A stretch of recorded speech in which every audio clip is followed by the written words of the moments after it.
Thanks for staying with us on The Real Story. The pandemic has been incredibly difficult on our youth.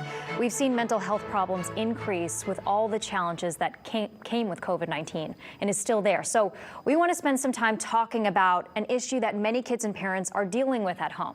Joining us right now, State Representative Liz Linehan, who co-chairs the Committee on Children. She's also a parent herself, as well as Ben Chaback. Ben is a licensed clinical social worker who works in the Cheshire public school system.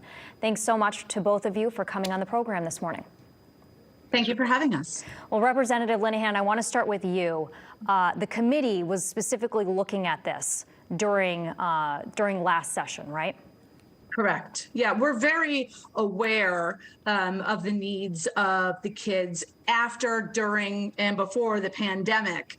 And so we were really looking at ways we can help kind of get through this mental health crisis. Tell me some of the initiatives that you all were able to put forth in the committee to address some of these mental health problems that we're seeing crop up. Sure. You know, what we did was we focused a lot on youth suicide.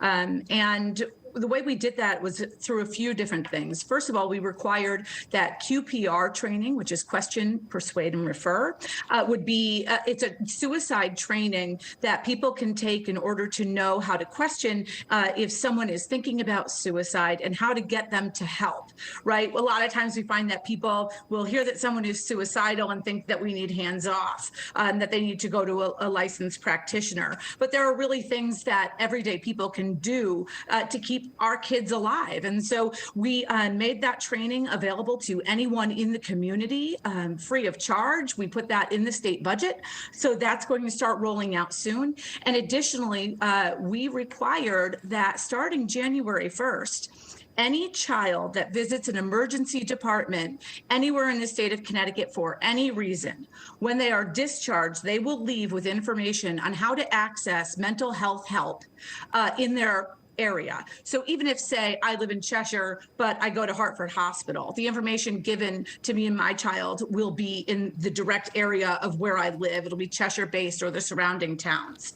And that's really because we don't know when mental health is going to become a problem. If we have that warning sign, we'd really be able to fight it, right? So instead, what we did was make sure that that information is available in emergency rooms and in schools. Now, schools will be required to give that to their kids twice a year and parents twice a year and have it on their website. We're just really trying to get information out on how to train people to feel comfortable talking to people if they are suicidal. Sure, there are tons of resources in our state, but it is about getting the word out and knowing how they can be accessed. Ben, you're on the front lines. I mean, you are talking with kids in Cheshire. I know obviously you can't talk about specifics by any means, but what have you seen? What's the impact of the pandemic on the people that you're helping? Sure. So the mental health needs have definitely increased since, students have returned to the school building. Cheshire is fortunate that we were in school last year, but even that gap from March through June that the students went through 2 school years ago, it had a huge impact. And then if you think in the on the back end, a lot of our students who require mental health assistance through therapeutic interventions, either in school or outside of school, a lot of that was done virtually, which, loses some of its teeth, when it's not done in person. So a lot of our students were either not receiving therapy due to limited access to therapists, or they were doing it virtually, which is a great alternative, but it's just not the same as in-person therapy. Did you see problems kind of accelerate then, whereas before they could be caught, discussed, dealt with, and now they can kind of just get to a point where it's not good? Yeah, it moves fast in our office. Kids are coming down regularly with various challenges, and a lot of times it spirals quickly, and that's when we reach out to parents and mental health providers outside of the school system as well, and we try to create that multi-tiered system really to come full circle for the kid. Now, Representative Linehan, you've actually talked with Ben. You've consulted with him for legislation that you have put forth with his experience in schools. You're a parent yourself too. What are you hearing from other parents out there? A lot of kids are suffering, and for so long they've suffered in silence.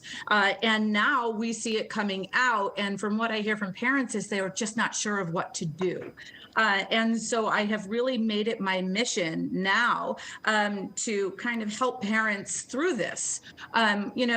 Last session, we dealt a lot with suicide. I regret a little bit that we didn't talk about self-harm. So this time, before we get into session, everything that I'm doing for my parental outreach is about knowing whether your child is depressed or anxious, where to go to get them help, and then how to make sure that your child is safe in your home while you're searching for help, right? And at school. And that's why working with our licensed clinical social worker is so incredibly important. Kids spend half their life in school. So the schools need to be on board with the parents and with the therapists. And so now what we're trying to do is really connect parents, schools, and therapists and make it easier to get their child help. Ben, what are some of the warning signs that parents should watch out for to see, if their kids are depressed, anxious, or, and an even worse case scenario here, are doing things like self-harm?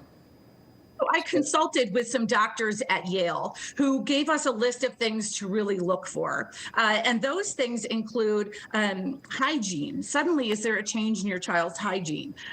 Energy levels. Do they want to, do they like something before and now they have no interest in it? And it's kind of a moving target. Wouldn't you agree, Ben?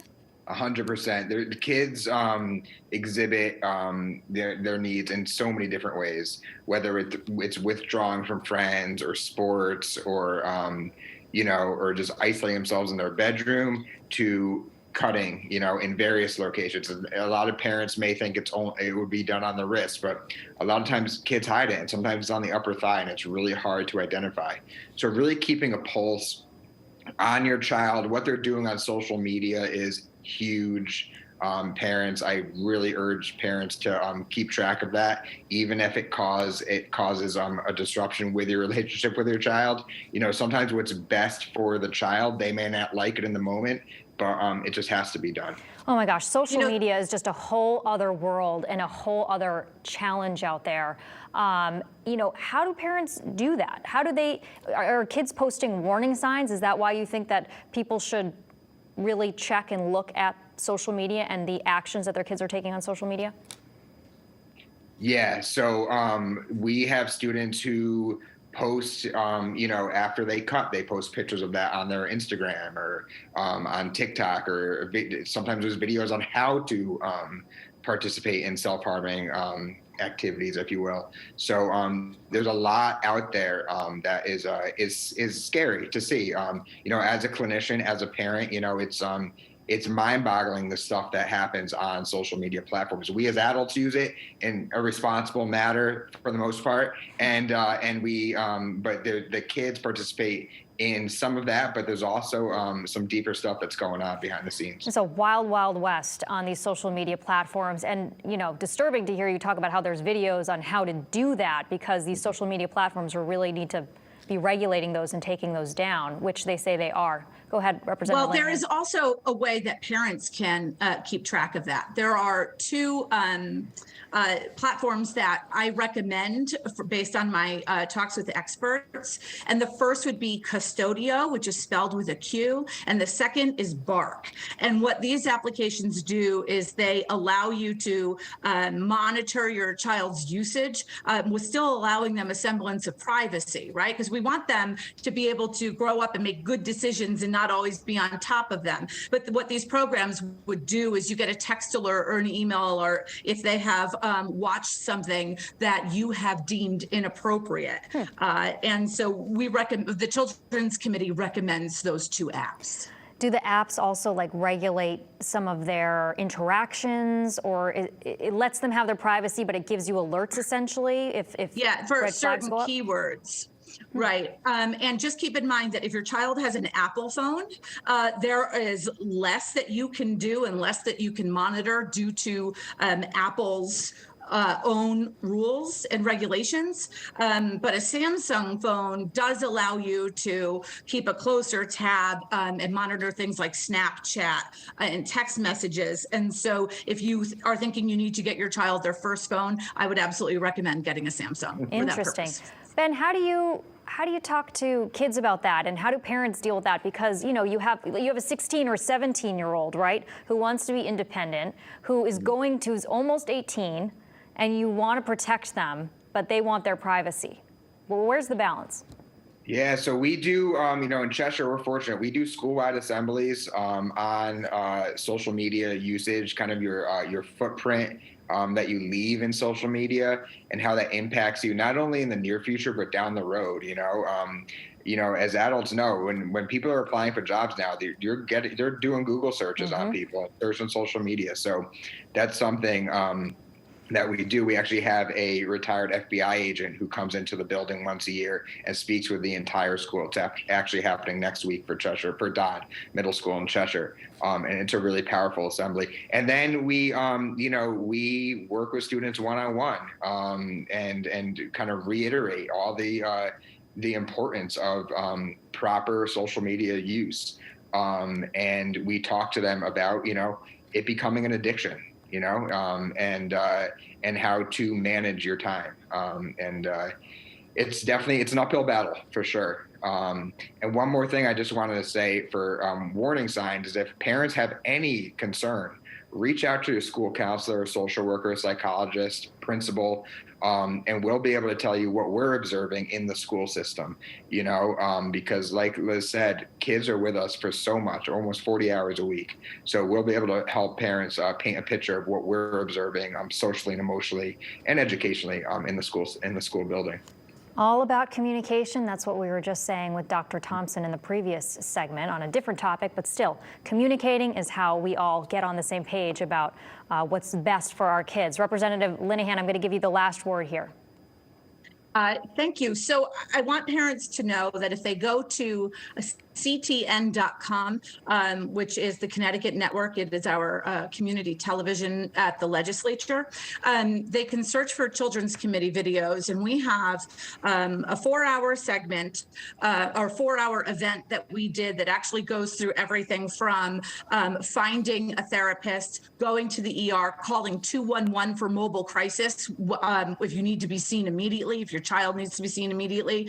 And we go into, if you find out if your child is cutting, simple way you can help them redirect their negative energy until you can get someone some help. And we actually even discuss the importance of help for parents because you need to be able to be your best in order to help your child. So those videos are available on the CTN website. And additionally, they can go to my Facebook page where we will be releasing shorter versions on each topic, 6 different, about 30-minute segments-ish that will go over each topic so parents can have a library to look at. All right, Representative Linehan, Ben Chaback, thank you very much both for coming on and talking about such an important topic that a lot of people can relate to. Thank you. Thanks for having us. Appreciate it. All right, that does it for us on The Real Story. If you want to watch these segments again, head to fox61.com or download the Fox 61 app and watch The Real Story every Sunday at 10 a.m. right here on Fox 61. Have a great morning.